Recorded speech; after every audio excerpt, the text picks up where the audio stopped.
Giovani, buongiorno e ben ritrovati sul canale di Neapolis 1926. Scusatemi l'assenza di ieri ragazzi, ma ieri era San Valentino, ero al lavoro, poi non è che c'erano grandi notizie per parlare. Sì, c'era la Serie A, si poteva fare un recap della Serie A, ma tanto quello interessa a pochi di noi perché il Milan è primo in classifica, Napoli e Inter la seguono, l'Inter deve recuperare, la Juventus ha pareggiato con l'Atalanta che deve recuperare una partita. A noi francamente ci interessa poco. Detto questo, quello che ci interessa è una sola cosa ragazzi, in questo momento è una sola cosa. Qual è questa cosa? Che ti devi iscrivere al canale di Neapolis 1926 che dobbiamo arrivare ai 3000 iscritti, quindi il video può finire qui. No, sto scherzando ragazzi. Oggi è lunedì, oggi è martedì, oggi c'è la Champions League ragazzi, ritorna la Champions League oggi. Sfida nella sfida, se non sbaglio stasera gioca il Paris Saint-Germain, non mi ricordo chi cavolo gioco perché non mi interessa francamente della Champions League. Comunque si può iniziare a parlare di Barcellona-Napoli ragazzi, perché giovedì ci sarà proprio Barcellona-Napoli. L'andata si giocherà alle 18:45, un orario bruttissimo secondo me, però che ci vogliamo fare? Quindi si giocherà alle 18:45, il ritorno si giocherà a Napoli e visto che il ritorno si giocherà a Napoli, allora è stato tolto il fatto del gol in trasferta, quindi non esiste il gol in trasferta. Prima poteva valere il gol in trasferta se mettiamo caso il Napoli finiva 2-1 per il Napoli aveva quello spiraglio in più per crederci perché avevi il gol in trasferta che vale doppio, quindi questa cosa è stata tolta e direi finalmente nel 2022 hanno capito che è una grande cagata il gol in trasferta e l'hanno tolto finalmente. Detto questo, il Barcellona non è che se la passi tanto bene in quest'ultimo periodo, ho visto è già uscito dalla Coppa del Re, ha perso, anzi ha pareggiato 2-2 l'ultima di Liga con un espulso per parte. L'unica vittoria che ha fatto è contro l'Atletico Madrid per 4-2. Anche lì ragazzi, sono partite particolari anche quelle, quindi non mi sento di dire che il Barcellona sia tornato il Barcellona di una volta. Certo c'ha Xavi in panchina, però ragazzi non è che Xavi ti può cambiare una rosa, va bene, anche con l'inserimento di Adama Traoré, che è un gran giocatore, è proprio grande, è proprio grande come giocatore Adama Traoré. Poi a Aubameyang non so se giocherà, vi dico la verità, però poi domani ci sarà la conferenza stampa di Luciano Spalletti che uscirà qui sul canale, quindi iscriviti al canale e attiva la campanellina se vuoi sapere cosa ha detto il nostro Big Luciano nella conferenza pre Barcellona-Napoli.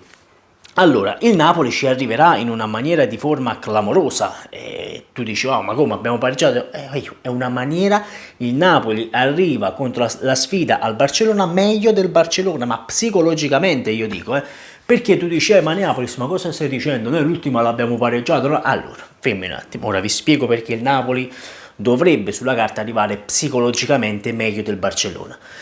Gruppo squadra unito, perché voglio, il gruppo squadra del Napoli c'è e c'è sempre stato, da inizio anno il gruppo squadra del Napoli c'è sempre stato, queste cose che non possiamo dire del Barcellona perché crisi finanziaria, gli stipendi che si sono dovuti abbassare tutti i calciatori per far arrivare altri giocatori e quindi ci sono tante cose sotto a Barcellona che non vanno ragazzi. Poi l'esclusione dalla Champions League, ragazzi questo ce lo dobbiamo mettere, il Napoli ha passato il girone ma è passato da secondo, però il Napoli poteva benissimo passare nel girone da primo in classifica. Poi brutte sconfitte contro lo Spartak, però va bene così.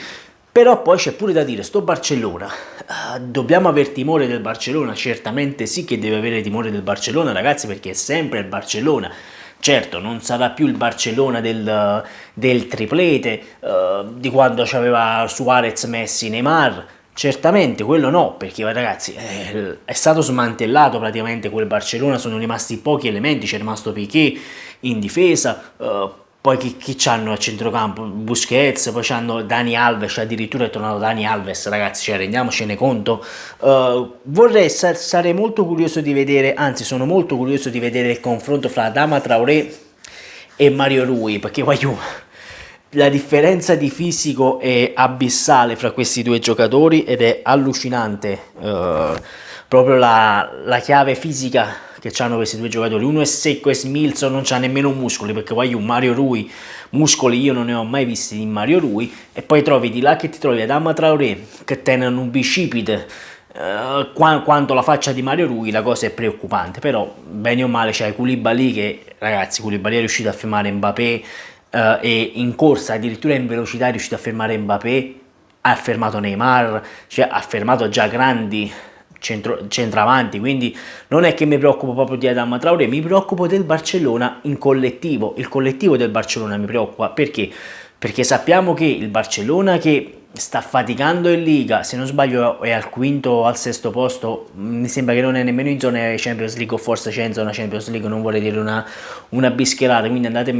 scrivetemelo qui sotto nei commenti come se la sta passando secondo voi il Barcellona e il posto in classifica, perché non me lo ricordo.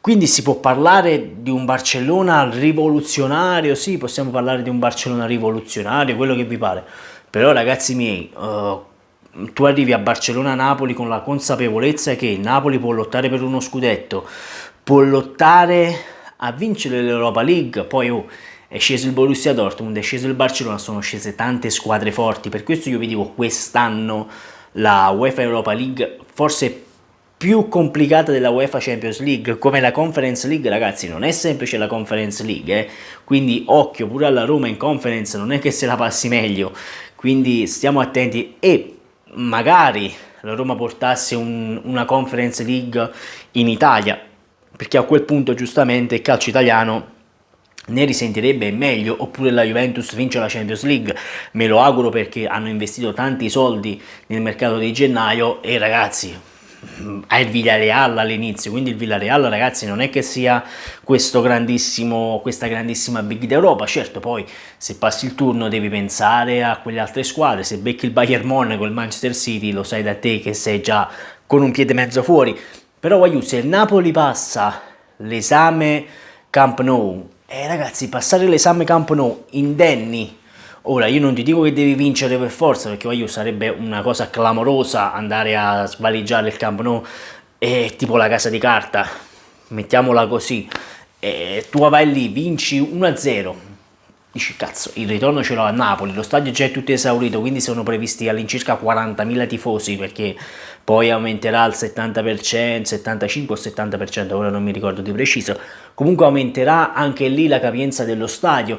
Ora non so se in Spagna siano gli stadi al 100%, però lo sappiamo, anche quando abbiamo giocato con il Real Madrid, lì il pubblico spinge, ti spinge proprio ad attaccare, e sappiamo anche che il Camp Nou, ragazzi, a volte quando fanno le linee le fanno più larghe, le fanno 10 cm di qua, 10 cm di là, sono 20 cm, ma sono quei 20 cm che a giocatori che giocano fissi con i piedi sulla linea del fallo laterale, quello cambia moltissimo, perché tu vai a allargare la squadra, allarghi i terzini, allarghi i difensori centrali e c'è spazio nel mezzo, quindi occhio a questa cosa dello stadio, perché ragazzi è difficile. Vai a giocare in Spagna, un orario un po' ambiguo per gli spagnoli, perché alle 18:45 loro è un orario un po' ambiguo, secondo me sono abituati a giocare alle 9, quindi è questo il problema, ragazzi. Dobbiamo vedere come il Napoli approccia la partita con il Barcellona, perché se il Napoli approccia la partita con il Barcellona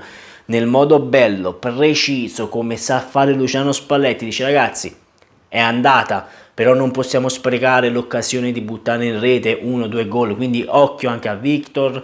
L'unica cosa certa nel Napoli è che non ci saranno sia Lobotka e sia Politano, tutti e due hanno avuto un risentimento muscolare, eppure mi sembra strano un risentimento muscolare dopo 2 settimane che sono stati fermi, però la Juve, quando giochi di continuo può capitare. Poi il Napoli, lo sappiamo, è in un periodo della stagione che stava andando tutto bene, ora rinizia i casi Covid, i cosi, quindi è un po' particolare, dai, diciamo così. Comunque io direi di chiudere qui il video, perché sennò viene un video troppo grande, lungo, anzi sarei intenzionato a fare anche qualche live, forse domani sera facciamo una live, ora non lo so, ora devo vedere un po' come va con il lavoro e con tutto. Io comunque vi ricordo di iscrivervi al canale di Neapolis 1926, perché è gratis, ragazzi, dobbiamo arrivare a questi benedetti 3.000 iscritti, e dai, su, il mio, ora non l'ho detto a inizio anno, comunque Io direi, io voglio puntare ai 3500 iscritti, 1000 iscritti l'anno, mi vanno benissimo 1000 iscritti l'anno. Oh, poi se arriviamo a 4000 iscritti in un anno, io ve la butto lì, una maglietta di questa ve la posso pure regalare. Detto questo, sempre e comunque forza Napoli, dal vostro Neapolis 1926, manca sempre meno a Barcellona-Napoli e vi devo dire la verità, sono un pochino agitato. Ciao, aiù!